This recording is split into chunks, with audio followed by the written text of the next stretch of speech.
In John chapter 11, verses 1 through 45, we experience the death of Lazarus.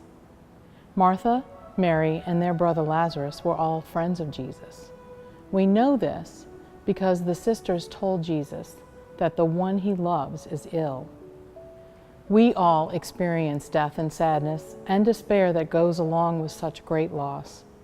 When one of our loved ones is ill, we want to be with them to give comfort and show them our love. Jesus was no exception. He set out on a journey to see Lazarus when he learned of his illness. Jesus knew that Lazarus was already dead, though, so he sent out to bring Lazarus back to life. Martha knew Jesus well, so in her despair, she told him that whatever he asked of God, God would provide. Jesus replied that her brother would rise. Martha believed that her brother would rise on the last day, but Jesus told her, "I am the resurrection and the life. Whoever believes in me, even if he dies, will live, and everyone who lives and believes in me will never die." Martha proclaimed that she believed that he was the Messiah. Jesus, being fully divine and fully man, upon seeing the sisters weep, also wept. He told Martha that if she believed, then she would see the glory of God. Jesus then raised his eyes and spoke to God and said, "Father, I thank you for hearing me. I know that you always hear me, but because of the crowd here, I've said this that they may believe that you sent me."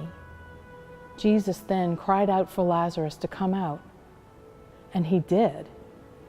What Jesus did was to turn to God the Father.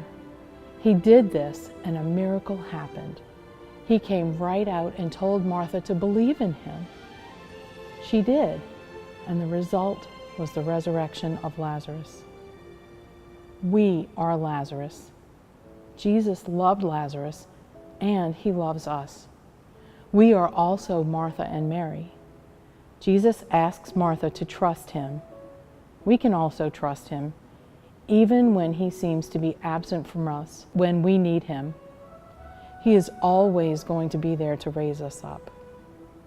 We are called to turn to God and to believe him when he tells us that we will rise on the last day as a result of his own resurrection. Jesus thanks God and says that he knew that God always heard him. God hears us too. He has promised this to us.